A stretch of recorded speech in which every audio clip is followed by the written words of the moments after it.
ang napakabagong power-up nitong si Genos na ginamit niya para i-one-shot ang isang disaster level dragon na monster which theoretically puts him in a high dragon level class. Kasama na din dito ang recovery or should we say ang aftershock ng nangyaring laban sa gitna ng Heroes Association at ng Monster Association. Especially ang mga S-class ranking heroes at kung gaano ito nakaapekto sa kanilang pag-iisip nang dahil lang sa napakatinding tinamon nilang damage at pagkalugmok sa pakikipaglaban sa mga dragon level disaster monsters or ang tinatawag nating mga monster cadres. Ang lahat ng yan at ang iba pang mga detalye ay tatalakay natin dito sa ating chapter review ng One Punch Man Chapter 185. It's the Updated Weeb at kung nagugustuhan mo ang ating chapter reviews ay siguraduhin mo lang na nakalike, nakasubscribe at na-ring mo na ang bell button para palagi kang updated and notified tuwing magkakaroon tayo ng bagong chapter release reviews at para palagi ka na ding updated sa recent timeline ng series. Huwag mo na din kalimutang isubscribe or i-follow ang ating Facebook page by the same name na Updated Weeb dahil doon natin i-upload ang theories, analysis at ang iba pang mga videos na hindi lamang nakafocus sa mga chapters. But anyways, kung gusto nyo makapag-catch up sa kwento ng chapter na ito ay siguraduhin nyo munang napanood nyo na ang ating previous chapter ng One Punch Man Chapter 184 dahil doon manggagaling ang mga essentials or ang mga previews na nangyari. Kaya hindi nyo talaga maiintindihan ng kwento ng chapter na ito kung bigla na lamang kayo maglilip or lalaktaw ng chapters. So I would really suggest that you guys watch that video first. But anyways, mag-proceed na tayo sa chapter at hand. May kita natin sa cover page pa lamang na nafi-feature itong si Genos. Dahil si Genos ang magiging parang highlights ng chapter na ito. We can also see here the chapter title which is Updates. Na I think updates ang title ng chapter na ito dahil dito magsisimulang ma-feature ang mga bagong upgrades dito kay Genos. And it might also be updates sa kung ano na ang kalagayan ng mga heroes na nasa loob ng Heroes Association ngayon. On the early panels, may kita natin and mafe-feature itong si Flashy Flash habang mayroon siyang ine-interrogate na monster. Tinatanong niya ang monster na ito kung aware ba ito ng kung saan ay naroon ang God. At pinagtataka naman ng monster as if wala talagang awareness ang monsters sa existence ng God na talagang hindi ni God nare-reveal ang kanyang sarili. Tanging ang mga accidental moments lamang tulad ng pagkadiscover nila nito ang nagiging way para ma-find out ang kanyang existence. Nang dahil dito ay syempre hindi naman makakasagot ang monster. Kaya naman naisip ni Flashy Flash na maaring mababang level lang ito ng monster kaya wala itong alam sa hierarchy or sa pinaka-mastermind ng mga pangyayari. Kaya instead, tinanong na lamang niya kung alam daw ba ng monster na ito kung nasaan ang remnants or ang mga survivors pa ng Monster Association. And in this panel, we get to see na meron pang literal na copy ng drawing itong si Flashy Flash ng itsura nitong si Manako. Itong si Manako ang hinahanap ni Flashy Flash at hindi ang kahit na anong monster na higher level dahil alam niya na merong connection itong si Manako sa God dahil ito nga ang kasama niya, kasama na itong si Saitama nang madiscover nila ang cube na hinahanap din ni Blast. Which turns out is a device pala para makontakt or magkaroon ng kahit na anong communication mula kay God at sa kung sino mang humahawak ng cube na yon. Kaya maaring nagbigay yun ng idea dito kay Flashy Flash na merong connection itong si Manako sa God. But anyways, walang alam ang monster kaya pinatay na lamang ito ni Flashy Flash easily habang ini-slice ang buong katawan nito. And then habang naglalakad si Flashy Flash pabalik, naisip niya bigla dito itong si Kalbo at naalala niya kung paano pinigilan ni Saitama ang kanyang Flashy Slash. Kaya naisip niya na pwede niyang turuan or i-train itong si Saitama para maging malakas din na isang disciple or maging isang napakalakas na hero dahil meron nga itong potensyal. Without even knowing na itong si Saitama talaga is actually very strong na kahit na siya ay walang binatbat dito. Dito ay may isip nyo kung napanood nyo ng ating previous videos tungkol sa One Punch Man, para bang nagli-lead na ito sa isang scene na nakita na natin sa webcomic. And then in the next panel, we get to see naman ang S-class ranking hero na si Tank Top Master. Makita natin dito na nagbabalik na sa usual and napaka-defined na shape itong si Tank Top Master matapos itong parabang pilipitin ng isa sa mga monster cadres na si Führer Ugly. Nakita natin na talagang napakatindi ng tinamong damage ni Tank Top Master at hindi lamang normal na damage yun, napilipit ang kanyang buong katawan and it's as if patay na talaga siya pero nakasurvive pa rin siya at naka-recover siya ang dahil sa tulong ni Fubuki at nitong si Pig God na i-provide nitong si Fubuki ang fats ni Pig God dito kay Tank Top Master kaya ito ay nakasurvive. However, ang naging resulta nun is para bang tumaba itong si Tank Top Master na makikita natin sa panel na ito. Pero now we can see naman na nakabalik na siya sa kanyang very muscular shape after very rigorous training.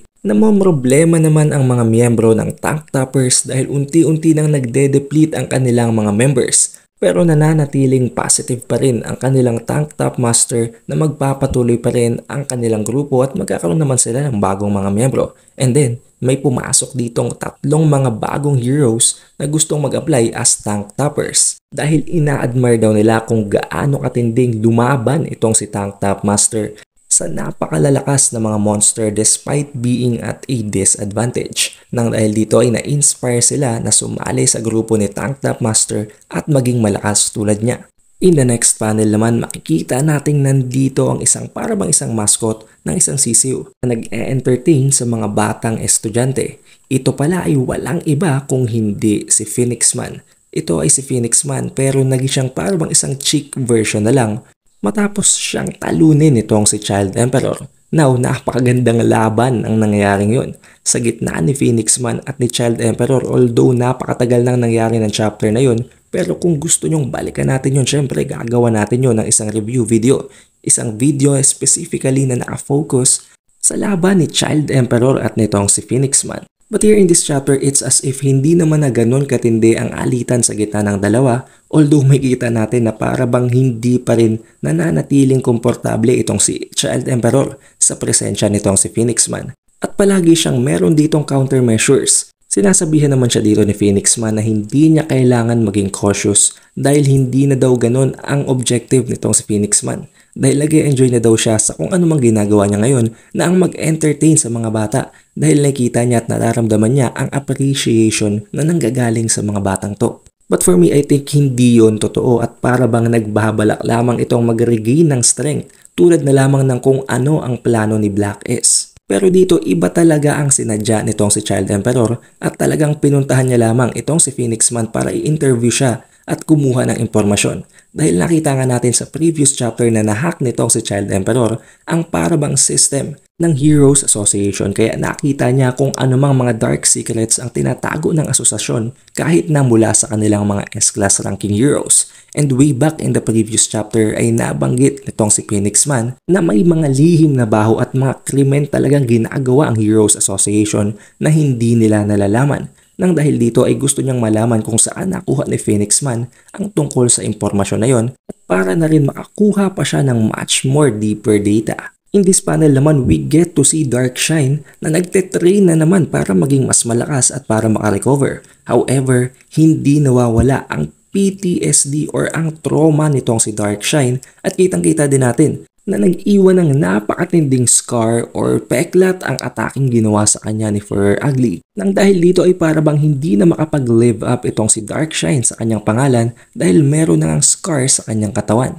Dahil dito ay hindi na din niya maisip na kaya niya pang lumaban at natatakot na siyang pumasok pa sa battlefield. While all this is happening somewhere in City Z, mayroong napakaraming army ng monster na tinatawag na Forest Fox ang gustong i-invade ang buong City Y. Nabanggit nila dito na dumating na daw ang araw ng paghihigante ng environment sa mankind at kailangan na nilang gawing fertilizer ang buong humanity para mabuhay at mag-thrive uli ang environment. Now as you can see, mababang level lang naman ng monster ang Forest Fox, isa lamang itong disaster level tiger.